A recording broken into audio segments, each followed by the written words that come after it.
Hi everyone, my name is Rick and I welcome you back to my channel. And if you're new here, I basically do a little tour of my backyard every week, keeping up with the plants that I'm growing, mostly Hoyas and orchids and aroids. So it's pretty tropical. I only get temperatures down in the low 40s every so often in the middle of winter, and that's usually not a problem. Most of my tropical plants can endure those temperatures. So yeah, most of the plants that you're going to see in my garden are usually out here all year long. So let me start out here at the entrance to the garden, and I have a couple of things to show you. And first is this UT33. It bloomed last week, but on the other umbel, but it's doing it again. I just noticed this umbel opened up overnight. So it's a really pretty greenish Hoya with those dark pink centers, so it's very attractive. The foliage can get a little bit sun stressed, but not too much. This Hoya gets about, I would say, a couple hours of direct sunlight every day. So yeah, as you can see, it's not the happiest foliage plant, but I think that's the only way I've gotten it to bloom is by increasing it to that high light level. So over here, I got my Hoya Caudata again. She's really outperforming for me this year. She's putting out a lot of new growth and a lot of peduncles. And it bloomed for me about 2 weeks ago. I think you can see that a couple of videos ago. And here's some buds, so it's going to be opening up maybe in a few days. So yeah, this Hoya is really quite beautiful. It gets really kind of like splashy leaves, and they're pretty rough. I mean, the side is pretty, the edge is pretty rough, and it's a very attractive foliage plant, as you can see. And what else we got here? This has been in bloom for a few days, so it's on its way out. I'm surprised these flowers are still hanging on. This is a Rigida IML 1529, I believe. And you can see it's a pretty good umbel, pretty good size umbel. And the leaves are pretty striking. They're really veiny. You can see they're pretty attractive. Some of them get a little splash, but usually they're not. They're very glabrous. And they have like these really nice raised veins. And what else? Oh, this is the cutest porcelaina that always blooms during the week when I'm not shooting the video. Let me see if I can get a good shot of it. It's so beautiful, so delicate, yet it's a very easy Hoya to grow. It just very forgiving. You can forget to water it. It's just a fighter. Just a super easy, really pretty Hoya. And I think I've been showing you this Aphanis Burtnay, and she just keeps, she was starting to bloom a few weeks ago, and now it's like non-stop. Let's see if I can get these flowers. So she's really performing pretty well. I got this last winter. I can't take full credit for growing a Aphanis Burtnay this long. It's grown about a foot since I've had it, but yeah, I'm surprised I'm doing such a good job blooming it. I've only fertilized it with liquid fertilizer maybe 2 or 3 times this summer. And over here I have my Philodendron gloriosum. He really did well this summer, putting out a lot of new growth. 2 more growth points, I believe. They're coming out into the path, so I might have to take a chunk out of there. So yeah, it grows really well when it's rainy and hot, and that was last week. This week it has been dry. I don't think it's rained more than once, maybe just a sprinkle. So it's been a dry week. So this morning I went around and I watered some of these plants. Let's see over here. This is one of the newer AHs I have. This is AH75, and it is such a fast grower. It's already putting out all this new growth, and I've only had it for a few months. So as you can see, this plant is huge already, and I've only had it, I think I got it as a maybe 3 or 4 node, and it's putting out all this new growth, which is nice.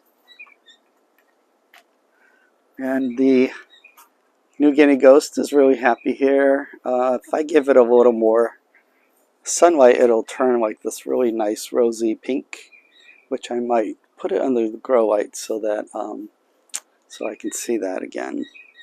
The Dickeyi is really doing well. It does pretty well this time of year because it's hot and humid. Come winter, it really does become finicky out here. It does like temperatures above 60.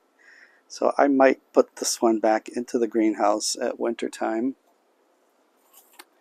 And the Stenophylla looks really, really nice. But one thing about it, it doesn't like to dry out. As soon as it starts to dry out, it puts out, two of the older leaves turn yellow and fall. So like this one over here, I think I forgot, it hasn't rained. I just watered it today, and I had to pull out a couple of these unsightly yellowing leaves. So I think it likes to keep from drying out. So that's Stenophylla there.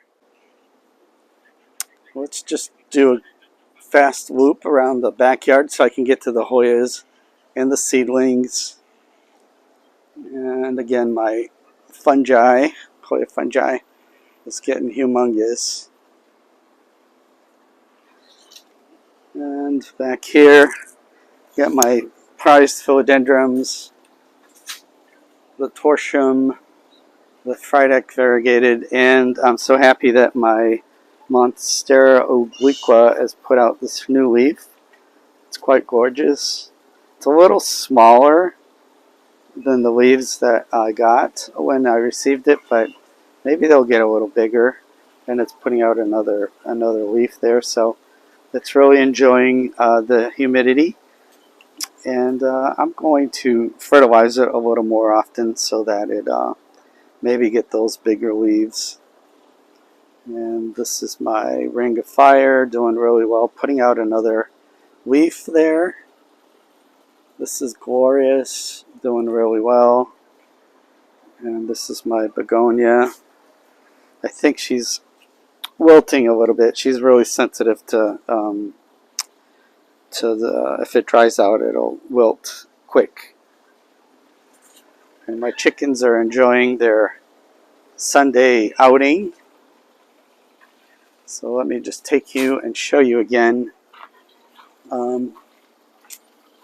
This is the Phylora, and it's really, really up there. If it blooms, I won't even be able to tell. It's, quite up there. So yeah, let me just go right to the Hoyas I wanted to show you, and then I can show you that little transplant of seedlings. And the first Hoya I have for you today is Hoya AH25. I got it about, I would say, no more than 2 months ago from an order I did with AH Hoyas. And as you can see, it's put out new growth. And these leaves came like this, but as you can see, they're really, really nice and thick. They're quite big. They have a nice point to them, a nice edge, dark edge to them. It's really not being grown in very high light, so I can imagine if you grew this in a little more intense or a grow light, it would look a little more striking. So this is Hoya AH25 with, it's put out a peduncle since I've gotten, as you can see, in about 2 weeks I should know what these flowers are going to look like, because I have no clue. And yeah, it's a pretty nice, satisfying Hoya for those that like big, thick leaves with dark margins and a point. So this Hoya definitely hits a lot of positive attributes to it. And this Hoya is a little bit frustrating for me because, as you can see, it's a really good size plant. I've never bloomed this species before. It's Hoya tennaensis.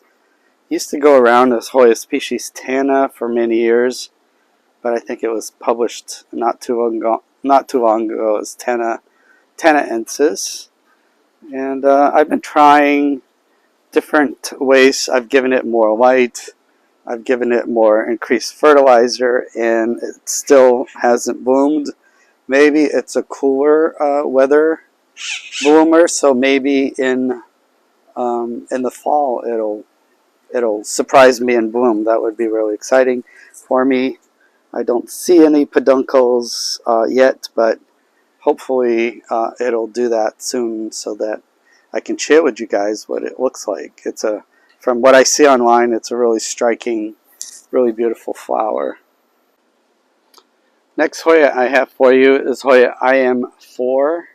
I got it from Sarisa in Thailand not too long ago. I'd say maybe 2-3 months, probably 3 months. And it's a lot easier to grow than I would have suspected. It's put out quite a bit of new growth. As you can see, there's a lot of new leaves. And it's really not that picky. I mean, I've forgotten to water it a few times, and it doesn't seem to bother it so much. It just sits there until I water it again, and it looks fantastic the next day. So this is Hoya IM4, and you can see from the picture of the flower, it is quite a stunner, and I will be very, very excited when it blooms. And this one is Hoya Joy. That's how I got it when I purchased it from Thailand. You can see it's quite a beauty. It does get really nice dark-edged leaves, and it does sun stress quite nicely, so I will sun stress this a little more because it hasn't been getting a lot of sun. So yeah, it does bloom quite a bit. These blooms happened last week, and they're closing up. You can see this plant has 2 umbels. It's really not a finicky Hoya. It does grow pretty well under normal Hoya growing conditions. So yeah, the leaves are somewhat succulent when they're mature, and they have this nice dark edge, as you can see. So it's quite a beauty. So if you don't have this Hoya or Hoya Noel, I would definitely consider getting it because it's definitely a foliage lover's Hoya. This is Hoya Imperialis Palawan. You can see this thing is huge. It is actually my height, so it's 5'6". You can see it's pretty big. So, and it has peduncles.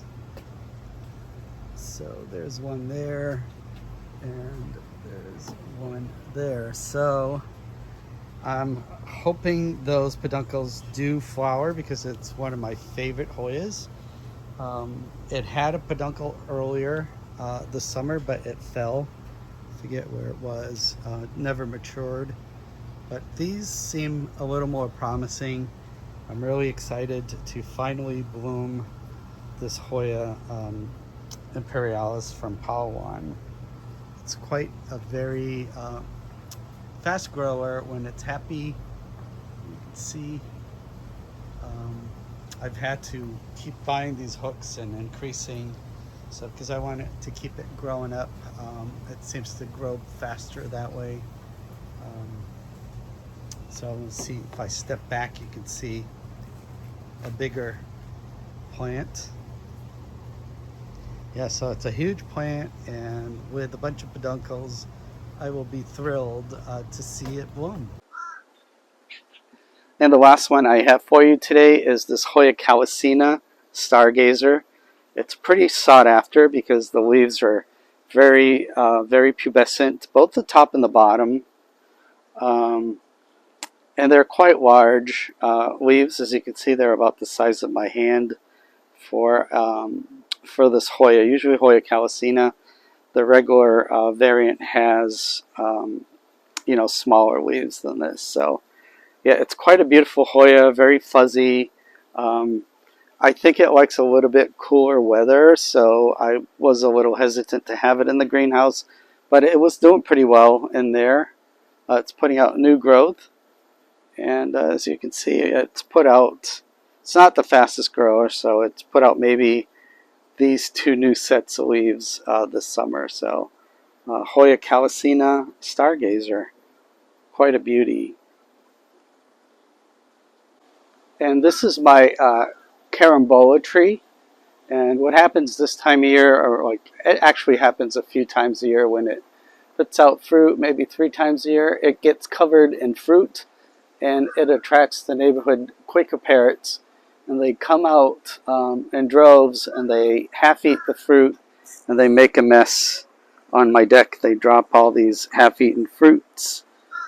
They're really quiet while they're eating. There's a couple up there now, but you can't really see them. They're up on, way up there in the tree, and they kind of make a mess. But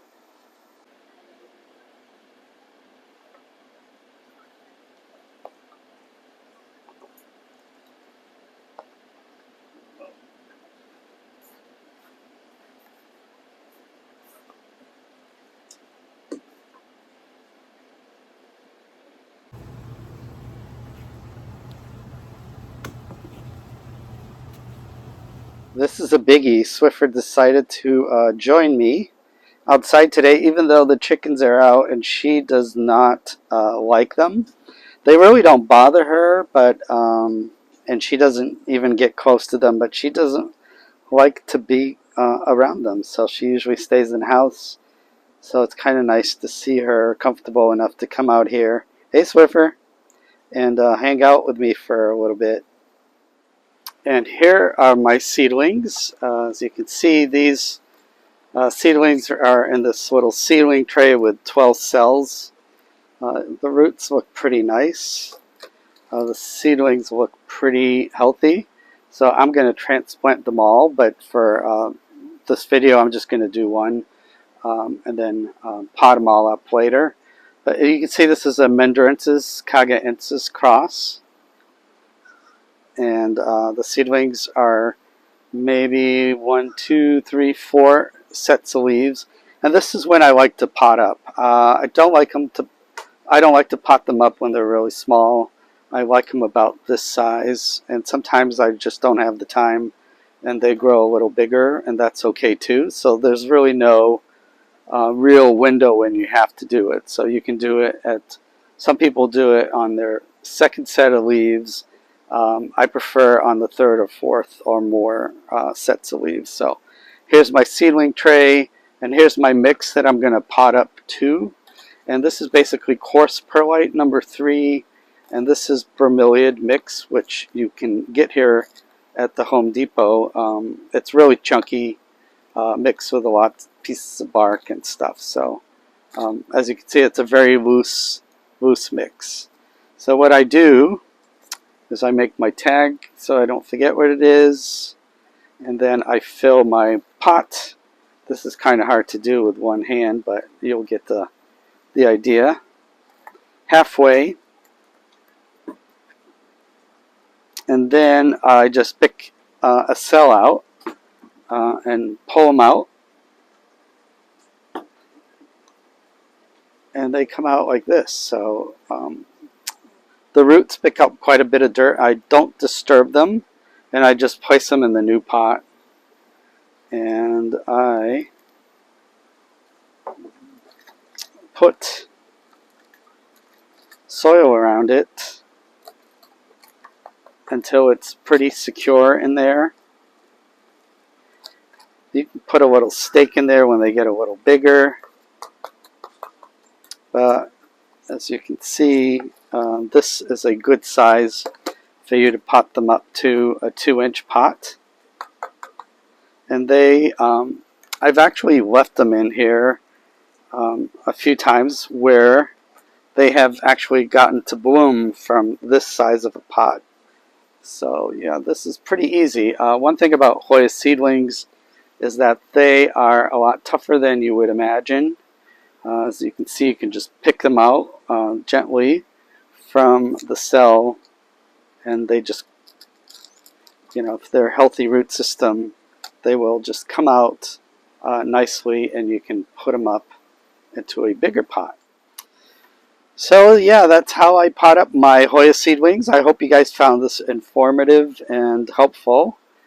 Please like and subscribe for more content like this. Like I said before, I upload every Sunday a new video. Most of the time I'm in my backyard showing my plants, but sometimes I go out into the neighborhood, or I go to a botanical garden, or if I travel, I will shoot some plant-related content. So it's always plant-related. It's mostly about Hoyas and tropicals. So please like and subscribe, and come back next Sunday, and I hope to see you then. Bye-bye.